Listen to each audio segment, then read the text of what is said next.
ఎవరు ఏ పబ్బుకు వెళ్తున్నారు, ఎవరిని వెంట పెట్టుకుని వస్తున్నారు, ఎంతసేపు హ్యాంగ్ అవుట్ అవుతున్నారు, వెళ్ళేటప్పుడు ఎలా వెళ్తున్నారు, వస్తున్న వాళ్ళ బ్యాక్గ్రౌండ్ ఏంటి, ఎప్పటికప్పుడు పోలీసులకు అప్డేట్ అయిపోతోంది. ప్రతి పబ్ దగ్గర ఒక సీక్రెట్ వర్కౌట్ జరుగుతోంది. ఒక్క మాటలో చెప్పాలంటే అక్కడ మూడో కన్ను మిమ్మల్ని చూస్తోంది. మీరు ఫ్లోర్ మీద డాన్స్ చేస్తున్నారా, లేదు జస్ట్ మందు కొడుతున్నారా, డ్రగ్స్ తీసుకుంటున్నారా, ఇవన్నీ నిఘా నేత్రం ద్వారా రికార్డ్ చేస్తున్నారు పోలీసులు. పబ్కొచ్చే కస్టమర్లే కాదు, ఆయా పబ్ల మీద కూడా నిఘా పెట్టింది టాస్క్ ఫోర్స్. లోపల జరిగే కార్యకలాపాలేంటి, డ్రగ్స్ పెడ్లర్స్ కి అడ్డాగా ఏ పబ్బులు నిలుస్తున్నాయి, ఏ పబ్బు ఏ ఈవెంట్లు జరుపుతోంది, ఏ పబ్ మూవ్మెంట్ ఏంటి, ఈ వివరాలన్నీ కూడా పోలీసుల జేబులో ఉన్నాయి. ఇప్పుడు సిగరెట్, గంజాయి, cocaine, brown sugar, LSD, hash oil ఇలా రకరకాల వ్యసనాలకు యువత చిత్తవుతోంది. సమాజాన్ని పెడదవో పట్టించే ఈ మత్తుదందాను కూకటి వేళ్లతో పెకిలించాలన్న ప్రభుత్వ ఆదేశాలతో పోలీసులు దూకుడు పెంచారు. మత్తు పదార్థాల సరఫరా, అమ్మకం, వాడకంపై పటిష్ట నిఘా పెట్టడంతో దందాదారులు మూసుకుపోతున్నాయి. టాస్క్ ఫోర్స్ పోలీసులు వారం రోజుల పాటు రెక్కీ నిర్వహించి డ్రగ్స్ గుట్టును రట్టు చేశారు. డ్రగ్స్ మాఫియాను తుదముట్టించడంలో సాంకేతికంగా కూడా తెలంగాణ పోలీసులు ముందడుగు వేశారు. డ్రగ్స్ సరఫరా కేవలం మన రాష్ట్ర పరిధిలోని అంశం కాదు కాబట్టి ఎక్కడి నుంచి తరలిస్తున్నారన్నది గుర్తించి ఆయా రాష్ట్రాల మధ్య సమన్వయం పెంచేలా మానిటరింగ్ సిస్టమ్ ని రూపొందించారు. ఇందులో డ్రగ్స్ కేసులో పట్టుబడితే పాత నేరస్తులు, తాజాగా పట్టుబడుతున్న వారి వివరాలు నమోదు చేయడం ద్వారా డేటాబేస్ ను రూపొందిస్తున్నారు. దీనివల్ల ఇతర రాష్ట్రాలతోనూ సమన్వయం మరింత పెరిగింది. రాష్ట్ర సరిహద్దుల్లో చెక్ పోస్టుల్లో నిఘా పటిష్టం చేశారు. ముఖ్యంగా ఆంధ్ర, ఒడిశా సరిహద్దు నుంచి మన రాష్ట్రం మీదుగా తరలుతున్న గంజాయిపై ఫోకస్ చేశారు. దీనిపై ఖమ్మం నుంచి మొదలు హైదరాబాద్ శివారులోని ఓఆర్ఆర్ వరకు పలు ప్రాంతాల్లో పోలీస్ ఎక్సైజ్ దాడులు ముమ్మరం చేశారు. దీంతో గంజాయి ముఠాలు రూటు మార్చుకున్నాయి. మరోవైపు పబ్బుల్లో పనిచేసే డీజేలు ఇతర రాష్ట్రాల నుంచి డ్రగ్స్ తీసుకొస్తున్నట్లుగా టీజీ న్యాబ్ పోలీసులు గుర్తించారు. నగరంలో 100కు పైగా పబ్బులున్నాయి. దీంతో డీజేలకు విపరీతంగా డిమాండ్ ఉంది. వేర్వేరు రాష్ట్రాల్లో పనిచేసే డీజేలకు పబ్బుల యజమానులతో పాటు దేశవ్యాప్తంగా ఈవెంట్ ఆర్గనైజర్లతో డ్రగ్స్ సరఫరా ముఠాలు, నైజీరియన్లతో సంబంధాలు నెరుపుతున్నారు. ఈవెంట్లకు వేర్వేరు నగరాలకు తరచూ వెళ్లే డీజేల్లో కొందరు పబ్బుల్లో పరిచయమయ్యే వారికి డ్రగ్స్ తీసుకొచ్చి అమ్ముతున్నారు. ఆ మధ్య ఫుడింగ్ వింగ్ పబ్ లో నిర్వహించిన దాడుల్లో డ్రగ్స్ ని స్వాధీనం చేసుకున్నారు. ఇంతవరకు బాగానే ఉంది. ఈ నిఘా నిరంతరం ఉండడం లేదు. సంఘటన జరిగినప్పుడే వార్త హైలైట్ అవుతోంది. అలా కాకుండా వ్యవస్థీకృత నేర వ్యవస్థల మూలాలను పట్టాలి. డ్రగ్స్ కంట్రోల్ విషయాల్లో తెలంగాణ పోలీస్ ఇతర రాష్ట్రాలకు ఆదర్శంగా నిలవాలి. రాష్ట్రాల్లో నడుస్తున్న పబ్బులు, బార్లలో డ్రగ్స్ వినియోగంపై దృష్టి సారించాలి. అలాంటి వాటిని గుర్తించి వెంటనే లైసెన్సులు రద్దు చేయాలి.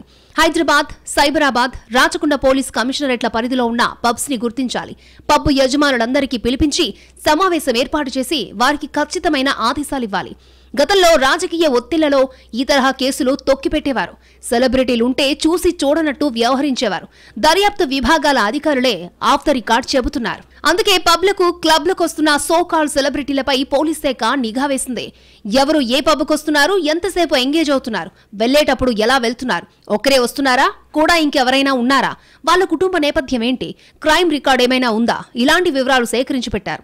ప్రతి పబ్ దగ్గర ఒక నిఘా నేత్రం ఉంది. మీరు బ్లాక్ అండ్ బ్లాక్ లో వచ్చినా, వైట్ డెనిమ్ లో చొరపడినా మిమ్మల్ని ఒక డేగ కన్ను వెంటాడుతూ ఉంటుంది.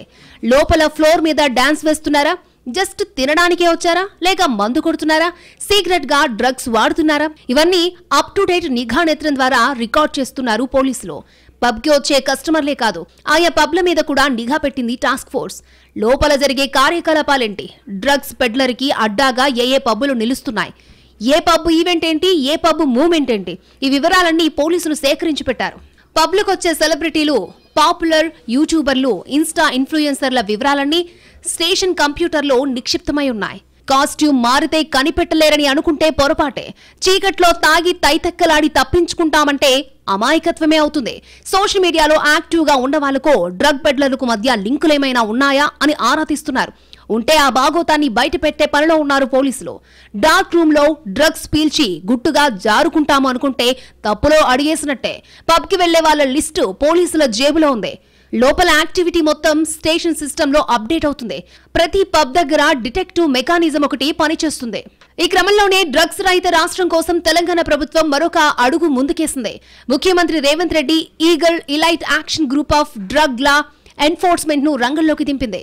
తెలంగాణ భూభాగంలో ఒక్క గంజాయి మొక్క మొలిచినా, డ్రగ్స్ తో రాష్ట్రంలోకి ప్రవేశించినా ఇకపై ఈగల్ నిశితంగా గమనిస్తుంది. తస్మాత్ జాగ్రత్త. డ్రగ్స్ రహిత తెలంగాణ కోసం ప్రజాప్రభుత్వంతో ప్రతి ఒక్కరూ కలిసి నడవాలని సీఎం పిలుపునిచ్చారు. ఇక నుంచి రాష్ట్రంలో డ్రగ్స్ అమ్మినా, కొనుగోలు చేసినా కఠినంగా శిక్షిస్తామని సీఎం రేవంత్ రెడ్డి హెచ్చరించారు. స్కూల్స్, కాలేజీల్లో డ్రగ్స్ ఆనవాళ్లు దొరికితే యాజమాన్యంపై కూడా కేసులు పెడతామని హెచ్చరించారు. ఫీజులు తీసుకోవడమే కాదు, విద్యార్థులు ఏం చేస్తున్నారో చూసుకునే బాధ్యత కూడా యాజమాన్యానిదే అన్నారు. కాలేజీ, స్కూల్స్ ముందుండే దుకాణాల్లో గంజాయి, చాక్లెట్లు అమ్మితే కఠిన చర్యలు తీసుకుంటామన్నారు. తెలంగాణ గడ్డ డ్రగ్స్, గంజాయికి వేదిక కాకూడదని CM Revanth Reddy serious warning ఇచ్చారు. ఈగల్ అంటే elite action group for drugs law enforcement. ఈ ఆర్గనైజేషన్ పనిచేస్తుంది. ఈ గద్ద మీరెక్కడ గంజాయి పండించినా కనిపెడుతుంది. తెలంగాణలో ఉండే 1,50,00,000 ఎకరాల వ్యవసాయ భూముల్లో ఎక్కడైనా గంజాయి మొక్క మొలిస్తే కూడా ఈ డిపార్ట్మెంట్ గుర్తుపడుతుంది. ఈ సరిహద్దులో డ్రగ్స్ ఎవరైనా తీసుకురావాలన్న ప్రభుత్వం వీటన్నిటిని కూడా నిశితంగా గమనిస్తుంది. డ్రగ్స్ నిర్మూలనకు ప్రభుత్వంతో సెలబ్రిటీలు గొంతు కలిపారు. ప్రభుత్వానికి తోడ్పాటు ఎప్పుడు ఉంటుందని నటుడు రామ్ చరణ్ భరోసానిచ్చారు. విజయ్ దేవరకొండ కూడా డ్రగ్స్ కి యువత దూరంగా ఉండాలని పిలుపునిచ్చారు. మలయాళ ఇండస్ట్రీలో ఎవరైనా డ్రగ్స్ తీసుకున్నట్టు తేలితే బహిష్కరించాలని నిర్ణయం తీసుకున్న విషయాన్ని గుర్తు చేశారు.